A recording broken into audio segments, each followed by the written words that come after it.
Pagi itu, suasana dapur sudah terasa panas. Lena sedang menyiapkan sarapan, sementara Bayu duduk santai di kursi plastik, mengulir ponsel sambil sesekali tersenyum sendiri. Bay, kamu hari ini niatnya ngapain sih? Jangan bilang mau mancing lagi. Ya elah Len, aku kan udah bilang mancing itu bukan sekadar hobi, itu tuh seni, kayak terapi juga gitu, bikin pikiran tenang gak stres. Lah, yang stres aku, Bay. Listrik mau diputus, kontrakan udah nunggak 2 bulan. Kamu malah sibuk terapi-terapian di Empang. Tapi kan kamu masih kerja, gaji kamu juga cukup-cukup aja buat nutup sementara. Aku tinggal nunggu waktu yang pas aja, ntar juga ada rezekinya. Nunggu waktu pas. Udah setahun kamu nganggur, Bay. Nunggu sampai kapan? Ikan di Empang juga udah hafal mau kamu kali. Len, jangan gitu dong, aku tuh lagi nyari momen. Orang-orang sukses juga banyak yang mulainya dari nol. Kamu dari 0 ke 0, Bay. Bukan naik. Malah muter-muter di situ aja. Ngamar kerjaan aja gak pernah serius. Ya aku tuh males kalau kerja yang gak sesuai passion. Masa kerja cuma buat ngejar gaji? Gak bahagia dong aku. Lah, terus aku bahagia apa nggak kamu pikir? Aku tiap hari kerja, pulang capek, masih ngurus rumah. Kamu leha-leha aja di rumah, itu bahagia. Aku juga bantu kok, kadang nyapu, ngepel juga kalau kamu lagi marah. Kadang, Bay, cuma kadang. Itu juga nunggu aku ngomel dulu baru kamu gerak. Kapan kamu inisiatif? Ya aku mikirnya kamu suka aja ngatur rumah, jadi aku biarin kamu berekspresi gitu. Ya Allah, itu namanya aku kecapean, Bay. Bukan berekspresi. Kamu pikir aku seneng loh tiap hari? Tiba-tiba terdengar suara pintu diketuk. Bayu berdiri membuka pintu dan tampak Ana, adiknya, berdiri di depan dengan tas kecil.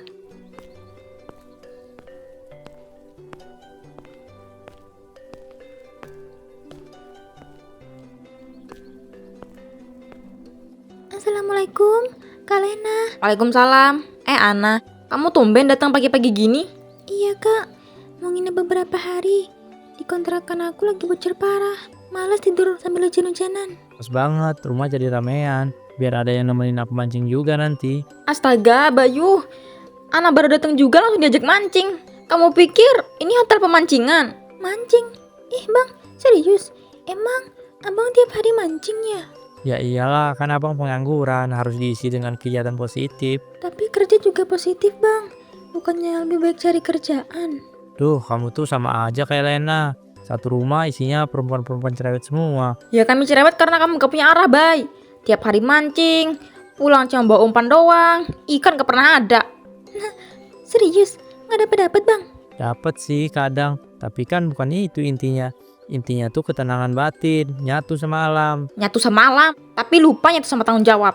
Dan kamu tuh kalau ngomel kayak speaker masjid pas takbiran, gak habis-habis. Terus kamu kayak apa? Kayak tol rusak yang bunyinya cuma mancing, mancing, mancing. Udah dong. Aku baru datang, jangan langsung nyaksiin kalian perang dunia ketiga. Ana, coba kamu yang jelasin ke Lena. Hidup tuh bukan cuma soal kerja, tapi tentang ketenangan hati juga. Tapi bang, kalau tenang-tenang terus nggak ada duit. Ntar hatinya juga kaget pas dapat surat tagihan. Suasana sedikit canggung. Beberapa jam kemudian, Ana duduk di lantai ruang tamu, membuka tas kecilnya sambil mengobrol dengan Bayu. Dari dapur, Lena masih merapikan piring. Bang, serius deh. Emang abang gak kepikiran sama masa depan? Maksudku, abang tuh pinter loh dulu pas sekolah. Kok sekarang malah begini? Aku tuh bukannya gak mikir nak, justru karena mikir, makanya aku milih diem dulu. Gak mau asal kerja, ntar malah makin stres. Tapi abang juga gak gerak. Gimana mau ketemu peluang kalau diem terus? Nah, ini kamu sama kayak Lena. Pokoknya yang penting kerja. Padahal hidup tuh bukan lomba lari cepet, santai aja lah. Nah iya, tapi lari juga bang. Bukan duduk sambil nunggu. Garis finishnya pindah ke depan kita. Kamu pikir aku gak nyoba? Aku tuh sempet kok ngelamar jadi admin toko, tapi gak dipanggil, mungkin emang belum rezeki. 3 bulan lalu itu, Bay. Itu juga ngirim lamarannya lewat temen kamu, bukan langsung. Lah kan sama aja, yang penting usaha dulu. Usaha tuh bukan sekali terus nyerah, Bay. Aku tuh kadang bingung. Kamu tuh nyari alasan tuh solusi sih. Len, hidup ini udah berat, kamu jangan bikin makin berat dengan nyudutin terus.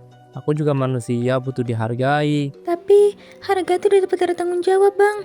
Bukan dari duduk-duduk sambil pegang joran. Ya Allah, kalian ini dua-duanya udah kayak dosen pembimbing. Aku ngomong gini karena aku peduli bang. Aku tuh malu kalau teman-teman tahu abangku nganggur tapi tiap hari mancing. Malu, Ana, Kamu pikir aku nggak malu tiap kali orang nanya kerja di mana? Aku cuma senyum doang terus ganti topik. Ya kenapa nggak dijawab aja? Terus disambung sama lagi nyari kerja. Jangan cuma senyum doang, kayak patung selamat datang. Karena capek Len, capek ditanya terus, capek dijat terus, capek dijadiin bahan sindiran sama tetangga. Tapi kalau diem terus nggak akan selesai bang. Yang ada malah makin jauh dari tujuan.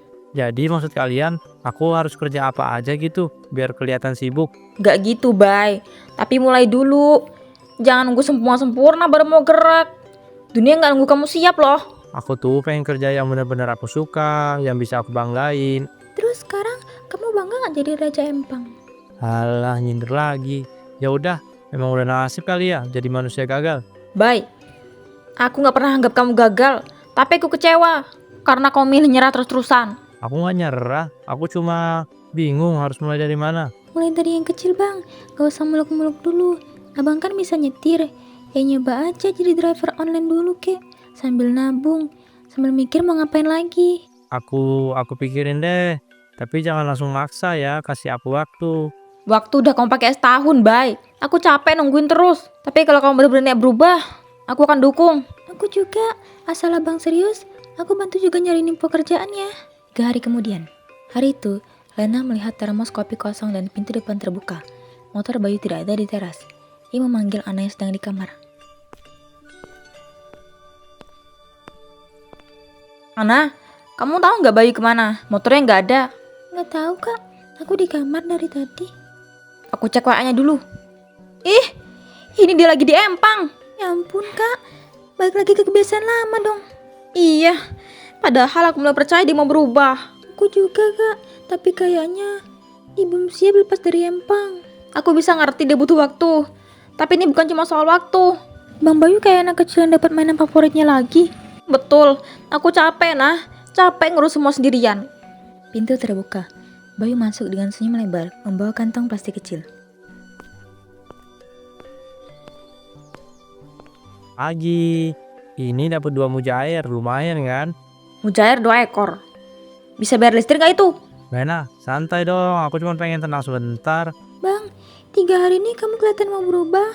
Kenapa sekarang balik lagi? Aku butuh jeda, kalian dua ini terlalu banyak ngasih tekanan. Aku gak mau terus-terusan jadi orang yang nyuruh-nyuruh kamu. Aku cuma pengen ngerasa tenang. Empang tempat satu-satunya yang bisa bikin aku lega. Tapi kalau terus-terusan dari kenyataan, nanti kamu malah mati rasa bang. Mungkin aku cocok hidup begini aja, gak usah ribet. Kalau gitu aku juga capek, Bay. Capek mikirin masa depan kita sendirian. Maksud kamu? Aku mulai mikir ulang tentang kita. Kayaknya cuma aku yang peduli. Kak Lena, jangan gitu. Aku juga manusia, nah. Gak kuat, janjiin terus tanpa bukti. Malam itu, di ruang tamu yang agak gelap, Lena duduk sambil menyelam kain. Nah berdiri di dekat jendela. Sementara Bayu bermain ponsel dengan santai. Kak, aku pengen minta maaf soal kelakuan Bang Bayu. Kenapa, nah? Kamu ngerasa salah? Iya, aku ngerasa selama ini aku kurang bantu kakak. Abang tuh susah diatur, dan kakak yang paling kena efeknya. Ana, aku juga capek. Tapi kita keluarga, harus saling dukung. Tapi aku nggak tahu gimana caranya bantu kakak kalau abang tetap aja gini. Kadang aku malu lihat sikap abang kak. Emang aku harus berubah cuma gara-gara kalian ngomel terus? Aku nggak maksud ngomel bang. Aku cuma pengen kita bisa jalan bareng. Jalan bareng? Kamu pikir aku ini beban? Aku juga pengen maju, cuma caranya beda. Beda boleh. Tapi jangan sampai kita yang nunggu-nunggu malah capek sendiri. Aku tahu ini berat, tapi kita harus sabar. Sabar, aku juga manusia nak. Aku pengen dihargai juga. Aku ngerti bang, tapi kamu juga harus lihat kakak. Ya udah hampir nyerah karena kamu. Aku gak mau jadi beban buat kalian. Kamu bukan beban, Bayu. Tapi kamu harus mau usaha. Kalau enggak, kita juga gak tahu harus gimana. Aku janji bakal lebih sering bantu kakak, biar kamu gak sendirian kak. Makasih nah, aku butuh itu banget. Udah ngomongnya cukup, aku capek. Pagi harinya, Bayu lagi siap-siap membawa pancingnya. Lena mengomel dari jendela. Ana berdiri di samping Lena, wajahnya penuh kebingungan. Bayu, udah aku bilang jangan pergi mancing terus. Kerjaan mana? Uang buat makan dari mana? Santai Len, aku kan cuma cari ketenangan biar kepala gak mumet. Ketenangan. Udah capek aku tiap hari ngurusin rumah, mikirin kamu. Mana hasilnya? Hasil itu bukan cuma duit, Len. Kadang aku butuh waktu buat sendiri. Hasil itu bukan cuma duit, Len. Kadang aku butuh waktu buat diri sendiri. Abang, aku juga bingung. Kita pengen abang berubah, tapi abang malah kayak gini. Bingung. Aku juga bingung, nak. Kadang aku ngerasa dunia ini gak adil buat aku. Dunia gak akan adil kalau kamu terus diem dan gak berusaha. Aku capek sama omelan kalian. Aku lebih milih mancing daripada dipaksa. Tapi abang, kalau terus-terusan pergi gini, siapa yang mikirin kita? Kalian yang udah mikirin aku terus sampai aku gak bisa napas. Aku mikirin kamu, Bayu. Makanya aku kesel. Aku nggak ngerti harus gimana lagi. Aku juga gak ngerti, nak. Aku cuma tahu aku pengen bebas. Bebas? Bebas dari tanggung jawab? Itu bukan bebas, itu lari. Ya udah, kalian terus aja ngomel. Aku pergi dulu. Aku jadi bingung harus dukung siapa. Bayu pergi meninggalkan rumah dengan pancing di tangan, meninggalkan Lena dan Ana yang semakin lelah. Beberapa hari kemudian, Ana duduk memeluk bantal di ujung sofa. Lena menatap kosong ke lantai. Pintu depan terlama buka. Bayu masuk dengan plastik kecil berisi 2 ikan. Nih, dapat juga akhirnya mujair 2. Lumayan buat besok pagi. Mujair 2. Itu yang kau masuk usaha, Bayu. Len, aku udah usaha semampuku. Empang itu satu-satunya tempat yang masih bikin aku tenang. Tapi bang, tiap hari mancing terus, gimana kita mau maju? Kalian mikirnya enak, ngomel doang. Aku yang jalanin hidup ini. Jalanin. Kamu lari, Bayu. Lari dari tanggung jawab. Len, jangan gitu. Aku juga mikirin semuanya, tapi aku butuh waktu. Kalian tiap malam susah tidur, mikirin uang belanja, bayar listrik, semuanya. Jadi sekarang aku disalahin semua gitu. Bukan nyalahin. Tapi kamu tuh gak ngerti rasa jadi aku. Aku juga gak ngerti rasanya jadi kamu. Tapi kamu gak pernah coba ngerti aku juga. Aku capek lihat kalian berdua terus begini, gak ada habisnya. Karena kalian gak pernah ngerti kenapa aku suka mancing. Itu satu-satunya hal yang masih bisa bikin aku ngerasa hidup. Ngerasa hidup, tapi bikin orang rumah setengah mati. Kamu pikir aku enak hidup begini? Gak ada yang respect, dicap pemalas. Terus, abang mau sampai kapan gitu? Aku gak tahu, tapi aku juga takut keluar rumah cuman buat jadi bahan hinaan. Aku gak minta kamu kerja kantoran, Bayu. Aku cuma kamu gerak aja udah cukup. Lakuin sesuatu, kek. Aku udah nyoba, Len, tapi tiap kali aku mulai selalu ada omelan duluan. Karena kita udah terlalu lama nunggu bang, nunggu abang berubah. Aku tahu kalian sayang, tapi kadang caranya itu bikin aku jatuh. Aku bukan gak sayang, Bay. Justru karena sayang aku marah. Bang, kalian tuh tiap hari masih bela-belain masak, bersihin rumah, malah capek banget. Aku tahu, tapi aku juga lagi perang sama diriku sendiri. Kalau kamu diem terus, kalian gak akan tahu kamu perang sama apa. Ya mungkin aku emang butuh bantuan, tapi aku nggak tahu harus minta ke siapa. Kita di sini bang, tapi jangan cuma diem sambil main pancing terus. Oke, besok aku coba keluar nyari yang lain, tapi jangan langsung berharap besar ya. Aku gak butuh besar, Bay. Aku cuma mau lihat kamu jalan, walau pelan. Pagi hari, matahari belum tinggi. Ana membuka tirai ruang tamu dan melihat halaman kosong. Lena keluar dari dapur sambil mengikat rambut. Bayu mana? Gak ada kak, tadi aku lihat pintu depan kebuka. Kayaknya udah pergi dari subuh. Jangan bilang mancing lagi. Aku takut ngomong kak, tapi kayaknya iya. Astaga Bayu, baru tadi malam ngomong manis. Baru banget tadi malam janji. Aku juga mulai gak ngerti kak, kayak ngomong sama tembok. Dia pikir hidup ini main-main apa? Sumpah ya nah, aku bisa meledak loh. Kak, sabar dulu ya, nanti kalau dia pulang kita mau baik-baik lagi. Berapa kali ngomong baik-baik? Udah berapa kali? Aku tahu kak, aku tahu. Tapi aku juga bingung harus gimana. Ini bukan soal bingung lagi nah. Ini soal tanggung jawab. Yang dia buang itu aja. Mungkin abang takut hadapin kenyataan kak. Ya hadapin bareng lah. Aku gak tinggalin dia kok. Tapi dia yang terus kabur. Mungkin abang ngerasa dunia ini terlalu berat, jadi dia pilih empang. Tapi aku lebih berat nah. Aku yang jalanin semuanya sendiri di rumah ini. Bayu tiba-tiba masuk, membawa ember kecil. Ngomongin aku ya, tumben rame-rame, masih pagi gini. Bayu, kamu mancing lagi? Iya, cuma sebentar kok, udah dapat 4 ekor, bagus-bagus lagi. Bang, kenapa? Bukannya abang bilang mau nyari kerja hari ini? Aku cuma pengen mancing sebentar, buat nenangin kepala sebelum nyari. Sebentar? Subuh-subuh berhilang dari rumah, itu bukan sebentar. Len, kamu tuh kenapa sih? Aku udah janji nyoba, tapi nggak bisa langsung. Masalahnya bukan hasil mancingnya, Bayu.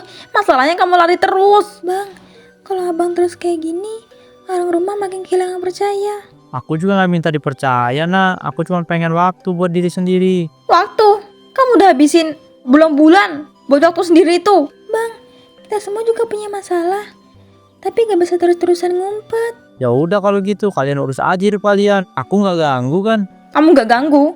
Tiap pagi aku bangun sambil kesel, Bayu. Itu ganggu namanya. Aku gak tahu harus mulai dari mana. Mulai dari berhenti mancing tiap hari, Bang. Tapi itu satu-satunya hal yang bisa bikin aku tenang. Kalau mancing terus, kamu gak akan pernah tenang. Hadapin hidup yang sebenarnya. Sore itu, hujan tipis turun. Lena sedang mengangkat pakaian sebelum hujan turun. Ana duduk di tangga depan. Tiba-tiba, suara motor terdengar. Seorang tetangga, Pak Rudi, turun tergesa-gesa. Bu Lena, itu suaminya bu. Kecelakaan kecil di Empang. Kakinya kejepit batu. Jatuh waktu ngejar pancing yang nyangkut. Ya Allah, dia empang lagi. Astaga, Bang Bayu kenapa? Nggak parah, tapi kakinya bengkak. Gak bisa jalan jauh. Batu angkut ke rumah tadi. Sekarang dirawat di warung Bu Sari. Nah, ikut aku. Iya kak, ayo. Beberapa menit kemudian, di warung depan yang sekaligus jadi tempat pertolongan darurat, Bayu duduk dengan kaki diperban. Wajahnya pucat, celananya basah dan penuh lumpur. Lena dan Ana datang tergesa. Ya ampun Bayu, lihat dirimu sekarang. Aku cuma kepleset, Len. Batu di tepi Empang licin banget. Abang ngejar pancing yang nyangkut. Ya Allah bang.